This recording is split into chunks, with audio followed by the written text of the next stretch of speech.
HMI হচ্ছে একটি human machine interface বা ম্যান মেশিন ইন্টারফেস। আমাদের ইন্ডাস্ট্রির মধ্যে মনিটরিং হিসাবে এবং কন্ট্রোলিং হিসাবে আমরা এইচএমআই ব্যবহার করে থাকি।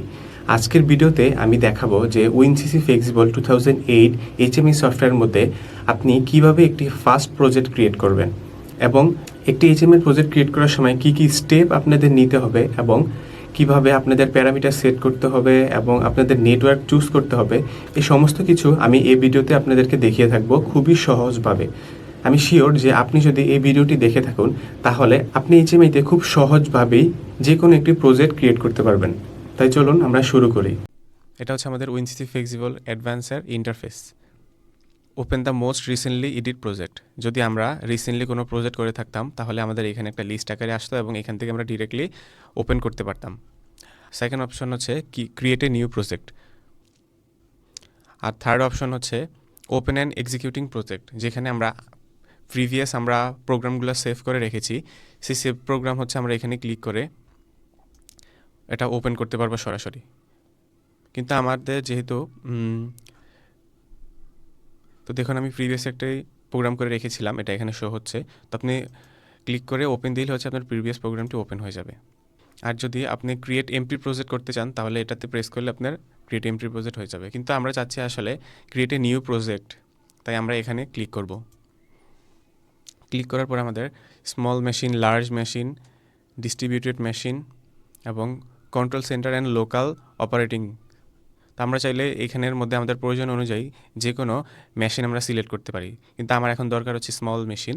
আমরা এইচএমআই থেকে পিএলসিতে কানেকশন করব, দেন আমরা নেক্সট দিব। এখন আমরা আসবো আসলে আমাদের ডিভাইসটি কনফিগার করার জন্য। এখন আসছে আমরা এইচএমআই ডিভাইস বা কন্ট্রোলারকে কনফিগার করার জন্য আসলে আমাদের কোন এইচএমআই ডিভাইসটা দরকার। তো এখন আমরা উইনসিসি ফ্লেক্সিবল রান টাইমে প্রেস করব। দেন এখান থেকে আমাদের এই সফটওয়্যারের মধ্যে যতগুলো এইচএমআই অ্যাভেলেবল রয়েছে সবগুলো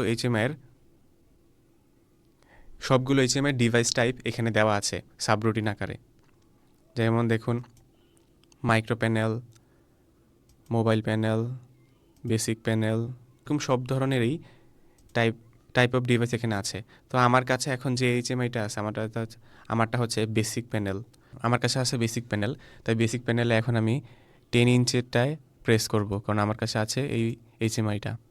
তো এখানে হচ্ছে পিএন মানে হচ্ছে প্রফিনেট, আর ডিপি মানে হচ্ছে ডিসপ্লে পোর্ট, আর পিএন মানে হচ্ছে প্রফিনেট। তো আমাদের দরকার হচ্ছে প্রফিনেট, তো আমরা প্রফিনেট দিয়ে এটা সংযোগ করব। তাই আমরা এখন এখানে আবার প্রফিনেট দিয়ে আমরা এখন সংযোগ করব, সেই কারণে আমাদের পিএন নেওয়া। আর এখানে হচ্ছে ভার্সন, ডিভাইস ভার্সন, তো আমাদের ডিভাইস ভার্সন এখন এটা আছে, তো আমরা এখন এটাতে সিলেক্ট করে ওকে প্রেস করব। ঠিক আছে, আমাদের সিলেকশন কমপ্লিট। দেখুন এখন আমাদের যেহেতু এটা প্রফিনেট হওয়ার কারণে ইথারনেট আসছে। যদি আমরা ডিপি আর পিএন নিতাম তাহলে আমাদের এখানে আরও অপশন থাকতো সিলেক্ট করার, আর যেহেতু আমরা পিএন নিয়েছি সেই কারণে হচ্ছে আমাদের শুধু ইথারনেট আসছে। আর আমাদের পিএলসি টাইপ হচ্ছে সিমেটিক S7300, এই কারণে এখানে 300 আছে। তো আমরা চাইলে এটা আমরা চেঞ্জ করতে পারি, এখানে মোড বাসের জন্য নিতে পারি, তারপর হচ্ছে 200-এর জন্য নিতে পারি, আমাদেরটা হচ্ছে 300। তো আমরা 300 প্রেস করলাম, তারপর হচ্ছে নেক্সট। তো এখানে হচ্ছে আমাদের বিভিন্ন অ্যালার্ম ডিসপ্লের মধ্যে বাই ডিফল্ট অবস্থায় যে অপশনগুলো থাকে এগুলো আমরা মডিফাই করতে পারবো। যেমন এখানে ডেট অ্যান্ড টাইম দেওয়া আছে, তো এটা চাইলে আমরা অ্যাড করতে পারি।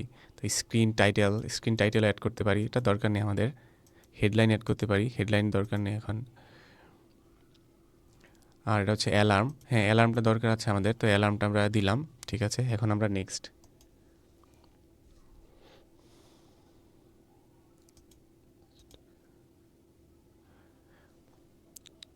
স্ক্রিন ন্যাভিগেশন আমাদের কিছু চেঞ্জ করার দরকার নেই, এটা যেভাবে বাই ডিফল্ট অবস্থায় আছে সেভাবেই থাকুক। তো সিস্টেম স্ক্রিনটা কীভাবে আপনাদেরকে আসলে আফটার এডিটে কীভাবে আসলে মনিটাইজেশনটা দেখাবে এটা এখানে দেখাচ্ছে। আসলে সিস্টেম স্ক্রিন হিসাবে আমরা এখানে চাইলে অ্যাড করতে পারি। যেমন যদি আমাদের ল্যাঙ্গুয়েজ সিলেক্ট করা লাগে তাহলে আমরা অ্যাড ল্যাঙ্গুয়েজ দিতে পারি আমরা। তারপরে যদি রান টাইম স্টপ দরকার হয় সেই রান টাইম স্টপটা আমরা অ্যাড করতে পারি। যদি অনলাইন বা অফলাইন নিতে হয় আমাদের এইচএমআইকে তাহলে আমরা এটা সিলেক্ট করতে পারি। এভাবে হচ্ছে আরও অনেক ধরনের অপশন আছে, কিন্তু আমাদের এগুলো এখন দরকার নেই। সিস্টেম সেটিং আমরা চাইলে এগুলা বাই ডিফল্ট অবস্থায় আমরা আনতে পারি। ঠিক আছে, যেহেতু আমাদের দরকার নেই আমরা নেক্সটে দিচ্ছি এখন। তারপর হচ্ছে অ্যাভেলেবল লাইব্রেরিজ।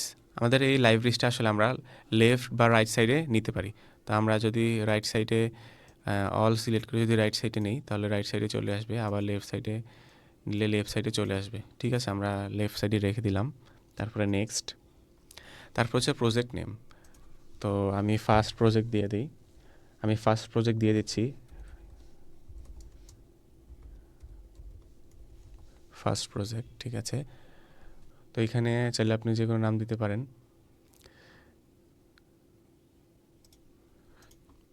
ঠিক আছে, আমাদের কমপ্লিট। এখন আমরা ফিনিশ দিব। যদি কমেন্ট থাকে এখানে কমেন্টও লিখতে পারেন আপনি।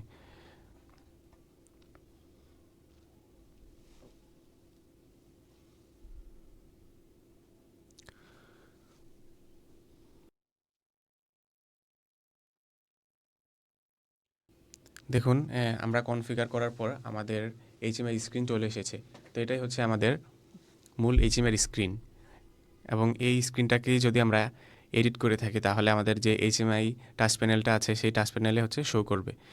তো আজকের এই লার্নিং ভিডিওতে আপনাদের জন্য এতটুকুই যে এইচএমআই সফটওয়্যার ওএনসিসি ফ্লেক্সিবল 2008-এ কীভাবে আপনারা ফার্স্ট প্রজেক্ট ক্রিয়েট করবেন। আশা করি আপনারা বুঝতে পেরেছেন একটি ফার্স্ট প্রজেক্ট কীভাবে ক্রিয়েট করতে হয়। ইনকেস যদি আপনাদের কোনো বুঝতে অসুবিধা হয় অবশ্যই কমেন্টে জানিয়ে দিবেন।